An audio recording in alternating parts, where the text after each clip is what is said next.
یعنی معاشرے کے لیے جو بنیادی اجزاء ترکیبی تھے وہ رنگ، خون، نسل، یہ بنیاد تھے. اور اسلام نے یعنی اس چیز کو بھی نگیٹ کیا اقبال علیہ رحمٰن نے کہ قرآن جو ہے نا یہ دنیا کا یہ جو قدیم جو نظریہ ہے کہ یہ کائنات جو ہے نا یہ اس کو بھی انہوں نے کہا کہ نہیں کائنات سخت نہیں ہے بلکہ متحرک ہے. اور ساتھ ہی یہ کہا کہ توحید کے حوالے سے کہ دنیا کا جو معاشرے کا جو وہ اجزاء ترکیبی ہے کہ نسل، علاقہ، قبیلہ، زمین کی بنیاد پر وہ ان کا معاشرہ جو ہے نا ان کی بنتی تھی، تو اس کو بھی اسلام نے نگیٹ کیا جی کہ قرآن شریف کا جو انہوں نے انتہائی ڈیپلی جو وہ انالس کیا یا پڑھا یا غور و فکر کیا اور اس پر جناب نا، تو وہ جب اس نتیجے پر پہنچے کہ مسلمانوں کی جو بے عملی ہے یا زوال ہے اس کے اسباب روٹ کاز ڈھونڈے انہوں نے. روٹ کاز جب ان کو پتہ لگ گیا تو پھر وہ جو ہے نا اب وہ جو روٹ کازز تھے جب انہوں نے دیکھا کہ یہ محتم تھے اپنا مولانا حسین احمد اس وقت ہندوستان کا یہ جو مکتبہ دیوبند تھا یہ بہت زیادہ ایک قسم کا مشہور تھا، اور دوسرے لفظوں میں یہ ان کے جو ہے نا محتم تھے بورڈ آف ڈائریکٹر کے، وہ جو سب کچھ یہ ارینج کرتے تھے اور بہت بڑے ولی گنے جاتے تھے مسلمانوں میں، ان کو 20ویں صدی کا اولیاء اللہ سمجھتے تھے. بالکل بالکل. تو جب انہوں نے یہ کانگریس کے ہمنوا بن گئے اچھا کہ قومیں جو ہے نا اوتان سے بنتی ہیں. اوتان سے مراد وطن کی جمع ہے. اچھا اچھا وطن کی جمع اوتان. ٹھیک ہے.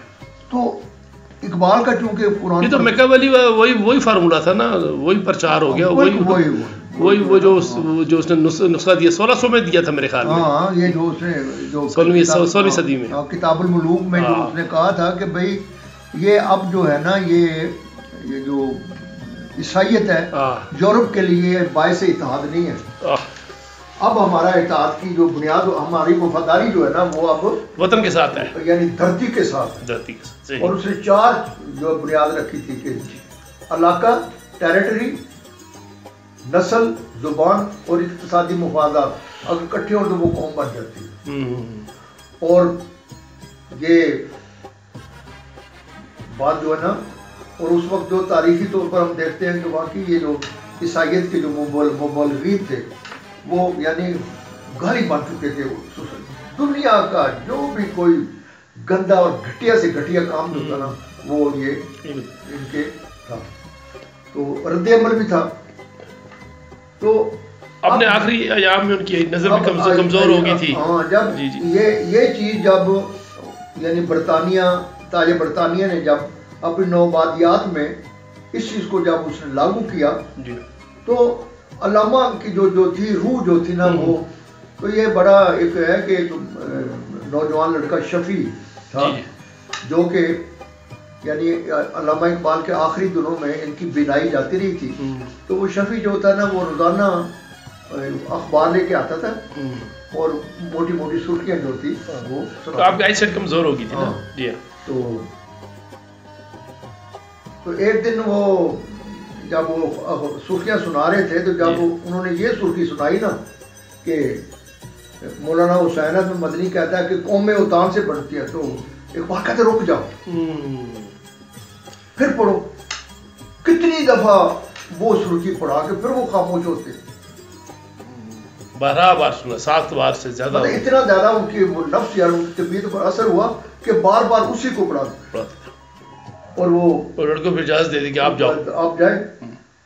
تو کہتے ہیں سیکنڈ ٹائم پھر جب وہ کالج سے واپس آیا تو ان کا جو وہ خدمتدار تھا ان کا اپنا نور بخش تھے نا، تو وہ کہنے لگا یار وہ جب سے کوئی ان کو خبر سنا کے گیا ہے ان کی طبیعت جو ہے نا خراب ہو گیا، اب وہ کسی سے ملتے بھی نہ بات کرتے ہیں.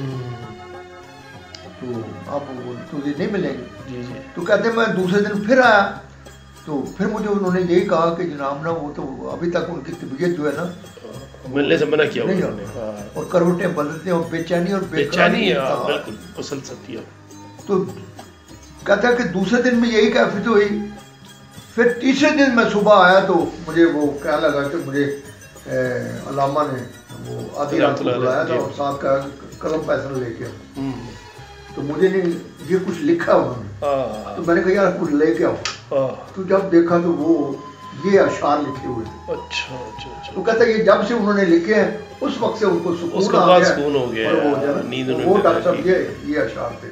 اچھا اچھا. اور اس میں میں کہتا ہوں کہ یہ ہے تو 3 اشعار ہیں لیکن ہے کہ میں کہتا ہوں کہ 1000 کتابوں پر بھاری. اللہ اکبر. ارشاد کہ عجم ہنوز نہ داند رموز دین ورنہ. یعنی دنیا کو 2 حصوں میں ہے نا عجمی اور عربی. جی ہاں جی ایسے ہی. تو کہتے ہیں کہ عجم اور اسپیشلی ہندوستان کہتا ہو ان کو ابھی تک دین اسلام کا الفبے کا بھی نہیں پتا. حالانکہ وہ کتنے بڑے اپنے وہ مطمئن میں اعلیٰ تھے اپنی جو بہت بڑا مدرسہ چلا رہے تھے. بہت بڑی یونیورسٹی تھی قسم کی ان کی. کہ اقبال کے نزدیک یعنی حسین احمد مدنی کا یہ موقف کہ قومیں اوطان سے بنتی ہیں ان کی روح یا ان کے نفس پر اتنا گہرا اثر تڑپ گئے. وہ تو تڑپ گئے. یہ تو اسلام بالکل اسلام کے خلاف تھی بات. ہاں کہ قرآن کے خلاف تھی. یعنی دوسرے لفظوں کہ جو خلفائے حضور صلی اللہ علیہ وسلم نے جو پوری زندگی میں انقلاب برپا کیا تھا اور توحید کو ذہنی عقلی اور مادی دنیا میں خلفائے راشدین کے دور میں ہم دیکھتے ہیں کہ وہ عملی طور پر ایک چیز سامنے آ گئی تھی.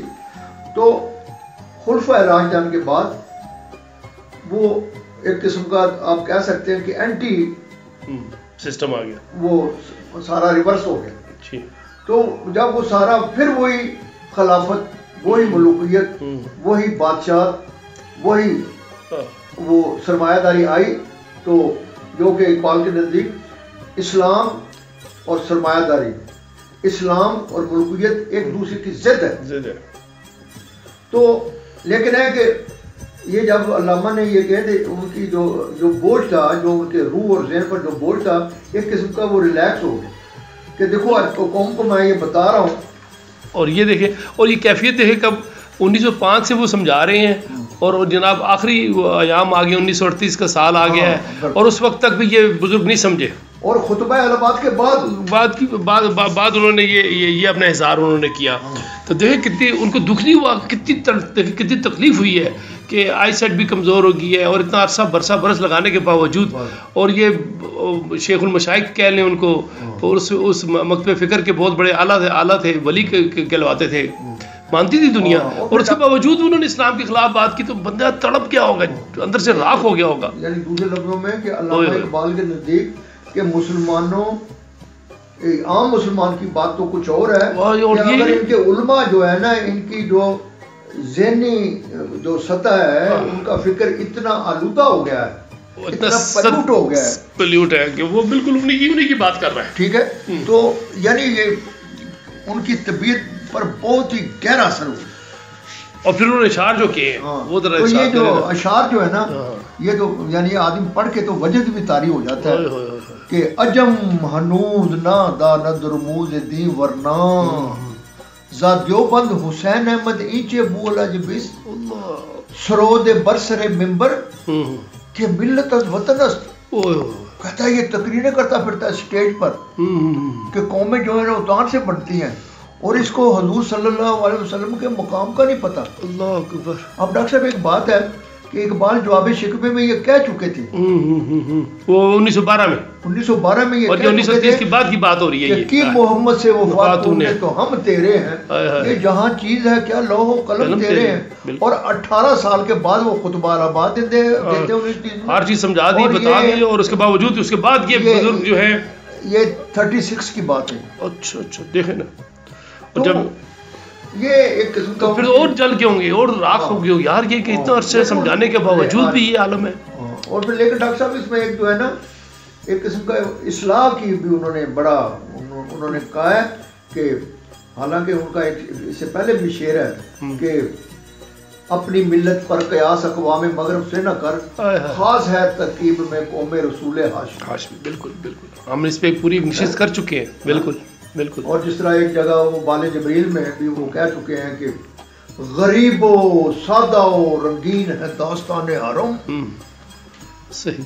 غریب سے مراد انوکھا، نطرت. اچھا. کہتے ہیں کہ یہ جو ہے نا غریب و سادہ و رنگین ہے داستان حرم، نہایت اس کی حسین ابتدا ہے اسماعیل. کہ اسلام کی جو کہانی ہے بڑی انوکھی ہے، بڑی اس میں تو. اور ہماری تہذیب، ہمارا کلچر اور اس میں ساری ثقافت اور توحید بنیادی طور پر اقبال کا ہاں 3 چیزوں کا نام ہے جی. آزادی، مساوات اور تحفظ انسانیت. یہ 3 روحانی اصول ہیں. اچھا، آزادی، مساوات اور تحفظ انسانیت. ہاں، یہ 3 روحانی اصول ہیں کہ جب ہم کہتے ہیں نا کہ اسلام، جب ہم اس کو کہتے ہیں خلافت، تو اس کا مطلب یہ ہے کہ اسلام کے حوالے سے ریاست جو ہے نا پابند ہے کہ وہ یہ 3 اصول جو ہے نا یہ پورے انسان میں یا اپنی ریاست میں کیا اچیو کرے گی. آزادی، بالکل. مساوات، یعنی غلامی کی ہر شکل مٹا دی جائے. ٹھیک. مطلب حریت. ٹھیک. آزادی. نمبر 2 مساوات. نمبر 3 تحفظ انسانیت. یہ 3 چیزیں اچیو ہوتی ہیں تو پھر ہم کہتے ہیں یہ توحید ہے، یہ خلافت ہے. اس کا مطلب یہ نہیں ہے کہ بادشاہ ڈنڈا لے کے جو، اور اسے کہتے ہیں فلائی ریاست بھی کہتے ہیں. یہ ہوتی ہے فلائی ریاست. تو وہ اچھا. تو اس میں جو انہوں نے یعنی، اور یہ جو ہے نا یہ ان کی جو آخری بک ہے ارمغان حجاز، اس میں یہ ہے باقاعدہ. آج بھی آپ پر میرا بچوں کو کہوں گا کہ وہ دیکھیں. اور اس میں الفاظ کی شدت اور الفاظ کے اندر جو ہے نا وہ آپ دیکھیں کہ زندگی کے جو الفاظ کے اندر بھی جو ایک تڑپ ہے. اور پھر کہتے ہیں کہ با مصطفیٰ برسا خیش کہ دی ہماؤس. اور بات سن، تو بنتا تو مولوی عالم دین ہے تو تو اپنے رشتے کو اپنا تعلق جوڑ حضور صلی اللہ علیہ وسلم سے. با مصطفیٰ برسا خیش کہ دی ہماؤس گر فاؤنا رسیدی. اگر تو یہ تیرا مطمع نظر یہ نہیں ہے اور تو کہتا ہے کہ قومیں جو ہیں وہ تان سے بنتی ہیں، تو پھر تو دین اسلام کی بات نہ کر. یہ بات تیرے سے جچتی نہیں آپ کے ساتھ. ہاں، یہ پھر کچھ اور ہی ہے. اور بلکہ بڑا، ہاں، اور بڑا سخت جو ہے نا عبد، یعنی یہ پھر وہ ابو لہب کے پیروکار وہاں تک کہہ دیتے، وہاں تک کہتے. تو بات یہ ہے کہ اقبال کے فکر میں جب وہ کہتا ہے نا کہ جب کسی قوم کا انفرادی اور اجتماعی طور پر جو فکر جو ہے نا وہ آلودہ ہو جائے، جس طرح ہم آج کے دور میں ہم کہتے ہیں نا کہ یہ کرونا جو ہے نا یہ کیا ہے، یہ ایک وائرس ہے. تو اقبال کے نزدیک جو ہے نا کہ یہ اسلام اور قرآن کے فکر کو جو ہے نا کچھ یہ بیکٹیریے اور یہ جرثومے یا اور وائرس تھی کہ جنہوں نے، اور اس میں ایک یہ وطنیت کا بھی ایک وائرس. اچھا. اور اس میں باقاعدہ بانگ درام میں بھی ایک بڑی اس حوالے سے بڑی وہ ہے کہ یہ اس دور میں میں اور ہے جام اور ہے جم اور ساکن بنا کی رفش لطف و ستم اور مسلم نے بھی تعمیر کیا اپنا حرم. اور یہاں مسلم سے مراد حسین احمد ہے، انہوں نے بھی کاپی کیا ہے. ہاں، مسلم نے بھی تعمیر کیا اپنا حرم اور تہذیب کے آذر نے ترشوائے صنم اور ان تازہ خداؤں میں بڑا سب سے وطن ہے جو پیرہن اس کا ہے وہ مذہب کا کفن ہے. مذہب کا کفن ہے. یعنی دوسرے جو فرقے جنہوں نے بنائے ہیں، یہ بریلی فرقہ، یہ جناب دیوبند اور اہل حدیث اور اس طریقے سے مطلب بریلوی اور اس طرح کے جو بھی اہل تشیع ہے، یہ اہل سنت ہے، اہل سنت والجماعت ہے، انہوں نے کہا یہ سارے قسمیں ہیں. تو دیکھو نا اقبال نے پھر اس کو یعنی یہ ایسے انداز سے، جیسے وہ کہتے ہیں نا کہ یہ دور اپنے براہیم کی تلاش میں ہے. یعنی اس ابراہیم علیہ السلام کو تلاش کر رہے ہیں جس نے بت سارے یہ توڑے ہیں. اب پھر آگے کیسا چاہیے ابراہیم علیہ السلام. یہ دور اپنے براہیم کی تلاش میں ہے، صنم کدہ ہے جہاں، کہتا یہ سارا جہان ہی صنم کدہ بن گیا ہے. بالکل بالکل، جدھر دیکھو بوتی ہیں، جدھر صنم کدہ ہے جہاں لے کے بیٹھا ہوا ہے. اور پھر صنموں کو آگے یہ مال و دولت دنیا یا رشتہ و پیوند بتانے وہم و گما لا الہ الا اللہ. اور پھر یہ یعنی اقبال نے جو ہے نا وہ جہاں ایک جگہ کہا ہے نا کہ میں ایک نا شاہین ہوں، اور کہتے ہیں مسلمانوں اے درویشوں تم تو بہت یہ شاہین نے کافوری جو ہے نا یہ تو بادشاہوں کو تو میسر نہیں، میں شاہین ہوں مجھے مارو ان پر، مجھے شکار کر دو. چھوڑو میری سنو، یہ میری بات سنو، میں ہوں مقابلہ کرنے کے لیے. فقیران حرم کے ہاتھ اقبال آ گیا کیوں کر، فقیر نہیں کہا، فقیران حرم کے ہاتھ اقبال آ گیا کیوں کر، میسر میر و سلطان کو نہیں شاہین کافوری. تو اقبال کے نزدیک یہ ملوکیت، اب دیکھو نا اب وہ اسی اپنے ارمغان حجاز میں وہ جو آواز غیب آتی ہے کہ بھئی مسلمانوں تمہیں کیا ہو گیا، تمہاری یہ تمہاری جو ادراک کون کہاں چوری ہو گیا، ہو گیا کیا، کیوں بھول گئے وہ سارے. وہ اور پھر وہی آواز جو آخر میں وہ جواب بھی دیتی ہے کہ روشن تو ہوتی ہے جہاں بھی نہیں ہوتی، جس آنکھ کے پردوں میں نہیں نگاہ پاک، باقی نہ رہی تیری وہ آئینہ ضمیری، اے کشتہ سلطانی ہو ملائی ہو پیری. یہ تین انسٹیٹیوشن جو تھے انہوں نے تجھے ذبح کر. تو ڈاکٹر صاحب آج ہم دیکھتے ہیں کہ ضرورت ہے اور بڑی شدت کے ساتھ، میں کہتا ہوں جس طرح ہمیں سانس لینا ہماری زندگی سانس کے بعد اس طرح اگر پاکستان نے طاقتور بننا ہے، اگر قوموں کے ساتھ اس نے مقابلہ کرنا ہے، تو اقبال علیہ رحمہ کا جو فکر ہے اور جو اس نے یہ عجمی جو تصورات ہیں جنہوں نے یعنی اسلام کے اوپر تہ در تہ انہوں نے وہ پینٹنگ کی ہوئی ہے. اور اقبال دیکھو نا وہ ذوق شوق میں بھی اقبال حضور صلی اللہ علیہ وسلم کے سامنے کہتے ہیں کہ کیا نہیں اور غزنوی، اور ان کا فکر کیا ہے، ان کا فکر توحید ہے، فکر قرآن ہے. ہاں جی بات کریں. کیا نہیں اور غزنوی کار کہے حیات میں بیٹھے ہیں کب سے منتظر اہل حرم کے سومنات. انتظار کر رہے ہیں سپر پاور کا، کسی سپر نیچرل طاقت کا، اور کسی جا کے ان کو آگے اٹھائے اور ان کو جا کر، اور یعنی حضور صلی اللہ علیہ وسلم سے وابستگی کی اتنی وہ یعنی اس شدت سے وہ محسوس کرتے ہیں.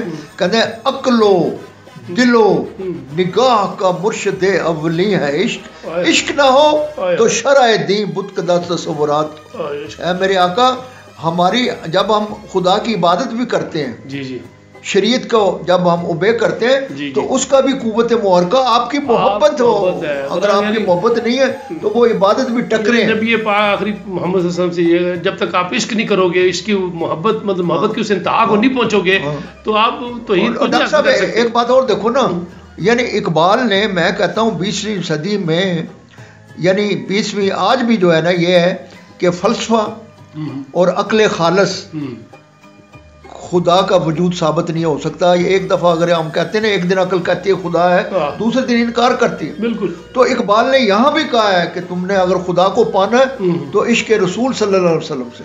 علامہ اقبال رحمۃ اللہ نے تو فرمایا ہے، اللہ نے بھی تو کہا ہے نا. اللہ انہوں نے علامہ اقبال رحمۃ اللہ نے اپنے الفاظ میں اللہ نے کیا کہا ہے کہ اگر جو کچھ بھی ہے جو توحید ہے اس پھول سے ہے، یعنی حضرت محمد صلی اللہ علیہ وسلم سے صرف وہ ارشاد کرے نا. وہ فرماتے ہیں نا ہونا یہ یعنی ہونا یہ پھول تو بلبل کا ترنم بھی نہ. اور لوگوں او اقبال او مسلمانوں، یہ پوری کائنات اگر ایک باغ ہے اور اس کا جو پھول ہے مین جو ہے جس کے حضرت محمد صلی اللہ علیہ وسلم ہونا یہ پھول تو بلبل کا ترنم بھی نہ ہو، چمنے دہر میں کلیوں کا تبسم بھی نہ ہو. یہ نہ ساقی ہو. ڈاکٹر صاحب یہ ساقی کیا کرتا ہے؟ پلاتا ہے نا. تو انہی کو ساقی کیا ہے، محمد صلی اللہ علیہ وسلم کو ساقی کیا ہے کہ یہ جو قرآن پلانے والے ہیں، قرآن دینے والے ہیں، قرآن پلانے والے کا قرآنی تعلیمات جو ہمیں پلانے والے ہیں، یہ وہ ساقی ہے. کیا خوبصورت بات ڈاکٹر صاحب. کیا بات ہے. کہ میری توحید کا جام بھی جو ساقی کے جو تھے وہ انہوں نے یہی ہے، یہ نہ ہو تو توحید شہید بھی کوئی نہیں، کوئی نہ مجھے کوئی نہ مانتا، اللہ کے کہتے اگر یہ نہ ہوتے تو مجھے کوئی نہیں مانتا، تو بلبل کا ترنم بھی نہ ہو، چمنے دہر میں کلیوں کا تبسم بھی نہ ہو، یہ نہ ساقی ہو تو میں بھی نہ ہو، خم بھی نہ ہو، بزم توحید بھی دنیا میں نہ ہو، دنیا خیمہ افلاق کا استادہ اسی نام سے ہے، نبض ہس کی تپش صدقے ہے سب کچھ، یہی بات ہے۔ تو یہ یعنی خدا خود کہہ رہا ہے، کتنی بڑی بات ہے، کیا بات ہے جی، کیا بات ہے جی، یعنی دوسرے لفظوں میں عبادت خدا کے ساتھ تو اقبال اللہ رحمہ کہہ رہے ہیں کہ ٹھیک ہے دین جو ہے نا، اسلام جو ہے نا، قرآن خدا کی طرف نازل ہوا ہے، لیکن اس مادی دنیا میں پہنچانے والے جگہ جگہ اسلام کی جو حیت ترکیبی ہے، جی جی، اس کا سارا جو وضع کرتا ہے، منبع ہے، جو سورس ہے، وہ سارا حضور صلی اللہ علیہ وسلم ہے۔ اگر وہ نہیں ہے تو کچھ بھی نہیں، توحید بھی نہیں ہے، اللہ کہتا ہے توحید بھی نہیں ہے، بس میں توحید بھی نہیں ہے پھر۔ ہاں تو وہ تو دیکھو نا، اقبال اللہ رحمہ کہتے ہیں نا اپنے اس میں اپنا پیام مشرق میں، جی ارشاد، کہ اے خدا باتو گویم، جی ہاں، یعنی اس کا مفہوم ہے کہ حضور صلی اللہ علیہ وسلم سے فرماتے ہیں کہ میں تو خدا سے پردے میں باتیں کرتا ہوں، اور حضور آپ تو میرے سامنے ہیں۔ ہمارے یہاں آج کل کسی بزرگ تو آج بھی ان کا ساری عمر میں ایک دفعہ خواب میں آ جائے حضرت وسلم تو وہ جناب اس کی خوشی مطلب اس کی کوئی انتہا نہیں ہوتی، اور وہ کہتے ہیں میں اکثر سامنے میرے بیٹھے ہوتے میں باتیں کر رہا ہوتا ہوں۔ کیا بات ہے، کیا بات ہے۔ تو یہ آج کے دور میں بھی جو ہے نا، میں کہتا ہوں اگر خدا تک آپ نے رسائی کرنی ہے کسی نے بھی، تو وہ حضور صلی اللہ علیہ وسلم سے، یعنی ان کی ذات، ان کی سیرت، جی جی، ان کی یعنی وہ سراپا جو ہے، وہ جو ہے نا، وہ اقبال نے جو وحی کی بھی جو وہ تشریح کی ہے نا ایک جگہ، جی، کہ وہ بھی بڑی خوبصورت ہے ضرب کلیم میں، جی، کہ عقل بے مایا امامت کی سزاوار نہیں، عقل میں یہ ہے ہی نہیں ہے کہ وہ تمہاری رہبری کر سکے، اتنی طاقت نہیں ہے، اتنی بساطت نہیں ہے اس کے اندر کہ وہ پوری بنی نو انسان کو ان سے عقل بے مایا امامت کی سزاوار نہیں، رہبر ہو زن و تخمید و زبوں کار حیات، فکر بے نور تیرا جذب عمل بے بنیاد، سخت مشکل ہے کہ روشن ہو شب تارے حیات۔ کیا بات ہے، کیا بات ہے۔ پھر آگے کہتے ہیں خوب و ناخوب گرا کیوں ہو واہ کیوں کر، گر حیات آپ نہ ہو شارع اسرار حیات، کہ حضور صلی اللہ علیہ وسلم زندگی کی رہنمائی کے لیے خود زندگی میں آئے ہیں۔ تو یہ اس سے بڑھ کے اور کوئی اللہ کی کتنی بڑی بلیسنگ دی، اس سے بڑھ کے کیا اللہ نے کہ زندگی دنیا کو دی ہے، بلیسنگ دی ہے، رہنمائی کی تقاضا ہے، مقتضی ہے، تو اس کی رہنمائی کے لیے حضور زندگی کی شکل میں آئے۔ اسی کو اقبال نے وہی کہا ہے، بالکل بالکل بالکل اسی کو وہی کہا ہے۔ اور ایک جگہ وہ کہتے بھی ہیں نا کہ میں نے خدا کو پہچانا، تو اس کے بارے میں کیا کہتے ہیں کہ مجھے کیا حضرت محمد صلی اللہ علیہ وسلم نے فرما دیا تو یہی میرے لیے کافی ہے، اس سے بڑھ کے اور کیا گواہی ہو سکتی ہے؟ میرے نبی نے خود کہہ دیا کہ میرا اللہ ہے۔ مطلب اقبال کے ہاں بالکل یعنی خدا کا، اور اقبال علیہ رحمہ بڑا وہ یعنی عشق میں کہتے ہیں کہ اگر میرا نبی یہ نہ کہے کہ میں اللہ کا نبی ہوں تو میرے پاس کوئی ثبوت نہیں ہے۔ میرے پاس سب سے بڑا ثبوت یہ ہے کہ میرا نبی کہتا ہے کہ میں اللہ کا نبی، لہذا اللہ ہے۔ آج بھی یہ ڈاکٹر صاحب لاگو ہوتی ہے، آج بھی اس کے علاوہ کوئی چارہ نہیں ہے۔ بالکل ایسی بات ہے، بالکل ایسی بات صحیح ہے۔ تو اللہ کرے کہ یہ، اور میں یعنی خصوصی طور پر یہ جتنے بھی ہمارے معصوم بھولے بالے کے، یعنی یہ میں کوئی ایک طالب علم کی حیثیت سے بات کرتا ہوں، اور خدا را اپنی بکس جو کہ دراصل وہ یونانی نظریہ علم، اس کے پیچھے سقراط ہے، اس کے پیچھے افلاطون ہے اشراقی، اور اس کے پیچھے ارسطاٹل ہے، اور اس کو انہوں نے عربی میں کنورٹ کیا، اور یہ یعنی ابن سینا، فارابی، ابن رشد، یہ جتنے بھی لوگ ہیں، اور آج بھی اسی اینک سے اسی، اور اقبال نے تو ڈاکٹر صاحب یہاں تک کہا کہ مسلمانوں نے 200 سال کے بعد بغاوت کی ہے، اور وہ بھی اس سطح کی نہیں کی جس سطح کی کرنی چاہیے، جو قرآن لہذا آج بھی ضرورت اس کا ہے کہ فکر اقبال کو ہم بے خوف و خطر عام کریں سر، یہی ہمارا حال ہے۔ بالکل سر، بہت بہت شکریہ، بہت نوازش، ماشاء اللہ ماشاء اللہ ماشاء اللہ۔ آج آپ نے مزید